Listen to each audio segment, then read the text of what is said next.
प्रथम चरण की 12 सीटों में से नागौर एक ऐसी सीट है जिसे बेहद हॉट सीट माना जा रहा है। लेकिन यहाँ एक रोचक चीज हुई, वो ये हुई कि यहाँ स्टार प्रचारक नहीं पहुंचे। अगर दोनों ही पार्टियों की बात करें तो स्टार प्रचारकों की संख्या ज्यादा नहीं रही।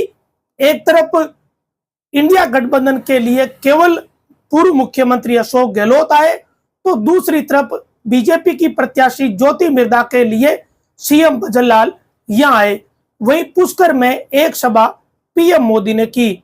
बाकी जिन स्टार प्रचारकों की लिस्ट बना रखी है बीजेपी व कांग्रेस दोनों ने, वो स्टार प्रचारक नागौर की सियासत में नहीं पहुंचे। ये काफी रोचक और दिलचस्प बात है, वो इसलिए क्योंकि नागौर को बड़ी हॉट सीट कहा जा रहा है। सीट इतनी हॉट है लेकिन स्टार प्रचारकों के यहाँ टोटे ही रहे। बड़ी दिलचस्प ये कहानी नागौर की सियासत की है। भारतीय जनता पार्टी में स्टार प्रचारकों की लंबी चौड़ी सूची है। पुष्कर में प्रधानमंत्री मोदी की सभा नागौर व अजमेर लोकसभा के लिए हो गई। इसके बाद सीएम भजनलाल के यहाँ कार्यक्रम बने, लेकिन 2 बार सीएम भजनलाल के कार्यक्रम कैंसिल हो गए और आखिर में कुचामन सिटी में उनका रोड शो हो गया। तो ये 2 नेता भारतीय जनता पार्टी के स्टार प्रचारक के रूप में आए, लेकिं परेशानी इंडिया गठबंधन के लिए ज्यादा रही क्योंकि यहाँ केवल पूर्व मुख्यमंत्री अशोक गहलोत ही पहुंच सके। स्टार प्रचारकों की अगर बात करें तो यहाँ कई नेताओं की डिमांड दोनों तरफ से की जा रही थी। बीजेपी में सबसे बड़ी डिमांड थी यूपी के सीएम योगी आदित्यनाथ की, क्योंकि पिछली बार योगी आदित्यनाथ ने मकराना में एक बड़ी सभा करी थी, लेकिन इस बार वो संभव नहीं हो पाया। ना ही गृह मंत्री अमित शाह का कोई रोड शो नागौर में हुआ। वहीं अगर इंडिया गठबंधन की बात करें तो यहाँ सबसे ज्यादा डिमांड सचिन पायलट की थी, लेकिन सचिन पायलट यहाँ पहुंचे ही नहीं। उसके अलावा एक सर्वाधिक डिमांड वाले नेता थे गोविंद सिंह डोटासरा। वो सीकर में कहे नजदीक थे, लेकिन फिर भी नागौर वो नहीं पहुंच पाए। अब पता नहीं गोविंद सिंह डोटासरा व सचिन पायलट किन वजहों से यहाँ नहीं आए, लेकिन इस बात की चर्चा बड़ी है। इसके अलावा और अगर स्टार प्रचारकों की बात करें तो फिर एक नाम आता है दीपेंद्र हुड्डा का।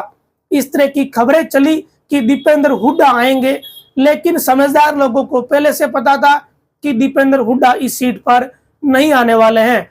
अगर सोशल मीडिया की खबरों के ही भरोसे वो मामला चल रहा था। बाकी जो भी राजनीति के बारे में, नागौर वाले के बारे में जानते हैं, उन्हें पहले से पता था कि दीपेंद्र हुड्डा नहीं आने वाले हैं। दीपेंद्र हुड्डा व ज्योति मिर्धा आपस में रिश्तेदार है। अब अगर आगे की बात करें तो कांग्रेस के स्टार प्रचारकों में एक नाम हरीश चौधरी का भी है। उनको लेकर भी ये पहले से बात तय थी कि हरीश चौधरी भी नहीं आने वाले। तो केवल 2 ऐसे नेता थे जिनको लेकर ये ज्यादा संभावना थी कि वो तो आएंगे। वो नाम है सचिन पायलट और गोविंद सिंह डोटासरा। कारण यह है कि नागौर में गुर्जर समाज का वोट बैंक भी अच्छा खासा है, लेकिन ये दोनों नेता नहीं पहुंच सके। अब सबसे दिलचस्प बात यह है कि गोविंदराम मेघवाल नागौर आए पूर्व मुख्यमंत्री अशोक गहलोत के साथ, और उन्होंने हनुमान बेनीवाल के लिए वोट मांगे। दूसरी तरफ बेनीवाल ने शाम होते होते गोविंदराम मेघवाल के लिए सोशल मीडिया पर अपील जारी कर दी, लेकिन बाकी जगहों के लिए बेनीवाल ने भी कोई अपील अभी जारी नहीं करी। अब जो हनुमान बेनीवाल कल मतदान के बाद फ्री हो जाएंगे, तो सबसे रोचक बात यह है कि क्या हनुमान बेनीवाल दूसरे चरण में जहां चुनाव है वहां प्रचार करने के लिए जाएंगे क्या। चाहे अपन बाड़मेर की बात करें या चाहे जोधपुर की बात करें, क्या इन जगहों पर हनुमान बेनीवाल की मौजूदगी रहेगी कांग्रेस के समर्थन में चुनाव प्रचार के लिए, ये देखना बड़ा ही दिलचस्प रहने वाला है। वैसे नागौर में चुनाव प्रचार खत्म हो गया, जनता ने भी अपना मन बना लिया होगा। कल सुबह से लेकर शाम तक मतदान चलेगा और दोनों प्रत्याशियों का भाग्य ईवीएम में कैद हो जाएगा। 4 तारीख को रिजल्ट आएगा तब पता ही चल जाएगा कि लोकसभा में कौन पहुंचा। लेकिन नागौर में स्टार प्रचारकों का टोटा ही रहा और ना ही नागौर वाले कहीं बाहर जा सके। बड़ी बात यह भी है कि हनुमान बेनीवाल भी कहीं बाहर नहीं जा सके क्योंकि गठबंधन बड़ी देरी से हुआ। नागौर लोकसभा क्षेत्र का दायरा बड़ा है और कल अशोक गहलोत नागौर आए हुए थे, फिर भी बेनीवाल को परबतसर में रहना पड़ा।